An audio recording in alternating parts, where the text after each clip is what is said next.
Welcome on to the Female Athlete. Today we're talking about strength training for menopausal females. Why is strength training so important? My name is Brad. I'm from CoachParry.com. You might be wondering, why am I on the Female Athlete channel? I can tell you that Haley Nixon recently had a baby, so I'm just filling in for a couple of weeks. I'm going to be joined by Shona Hendricks, the head of our Female Athlete program, sports scientist, on today's video to talk about everything strength training for the menopausal female. It becomes so important once you hit menopause to keep doing strength training, and we're going to find out exactly from Shona why that is, talk about some of the types of strength training you should be doing, as well as the frequency. How much strength training do you need to be doing as a postmenopausal female?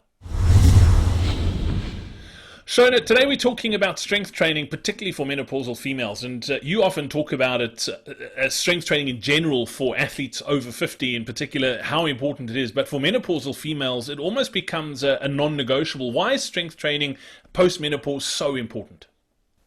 Yeah, Brad, it's such a great question, and it really comes down to the fact that even before perimenopause or menopause, essentially you start aging in your third decade of life, and so your general kind of strength starts decreasing as it is, and that sort of happens quite linearly between 30 and 40, and then 40 to 50, but then from 50 plus it becomes quite exponential, and so that the lean muscle mass loss and the bone mineral density loss is really extreme, and so utilizing strength training will really just help you maintain that, and in some instances you can reverse some of the lean muscle mass loss.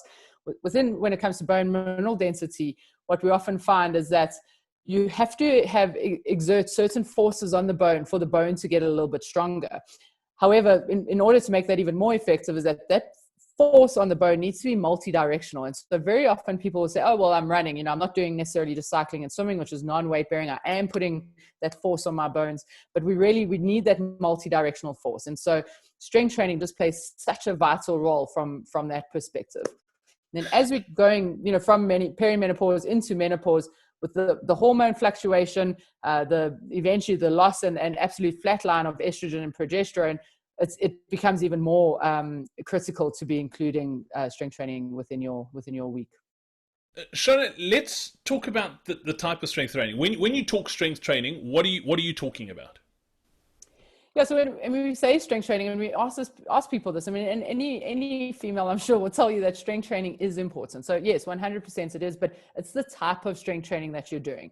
So, strength training specific to runners is doing exercises that are working on your natural prime movers, but also really the stabilizers. And so from that perspective, that becomes an injury prevention perspective as a runner. But the strength training where we're looking particularly for peri and post menopause is to essentially elicit similar responses hormonally that you're missing out from, like I mentioned, with that fluctuation of progesterone and estrogen. And so the type of strength training that you do is vitally important. And so we say resistance training, so specifically lifting weights and using load to do training, and then high intensity interval training is vital as well. However, it's really important that you can't just go in and jump in and do those. And so all forms of strength training, so to build you up and to get you back to that point is really, really key. You can't just sort of jump in and get involved because, there's an inherent injury risk with those.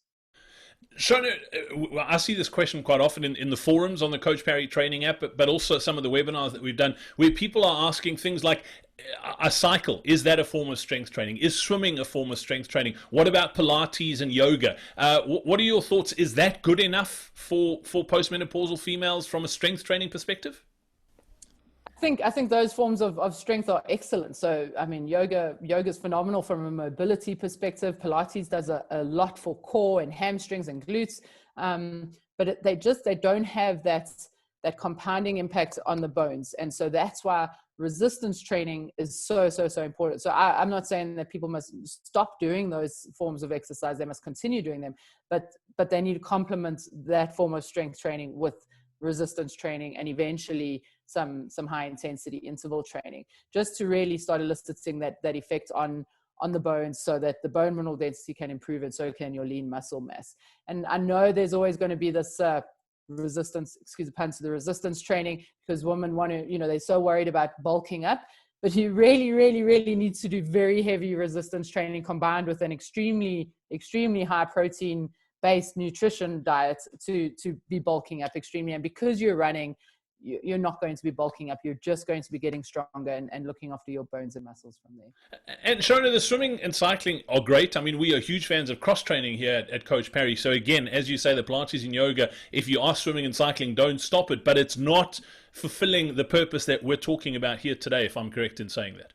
Yeah, 100%. That is, excellent forms of cross training, and we love that. But from a strength training perspective, yes, cycling does build a little bit of strength in the legs, but it's not exactly what we're talking about here. We're wanting to have strength, but we're wanting to have pressure and force on the bones, and we're wanting to build lean muscle mass.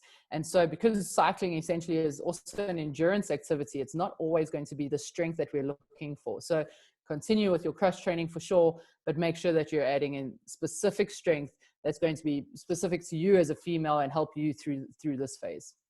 And frequency, I mean, how much should we be doing, Shona? I mean, obviously we all love running, and then to add strength training on top of that, how many sessions, strength sessions, should we be doing a week?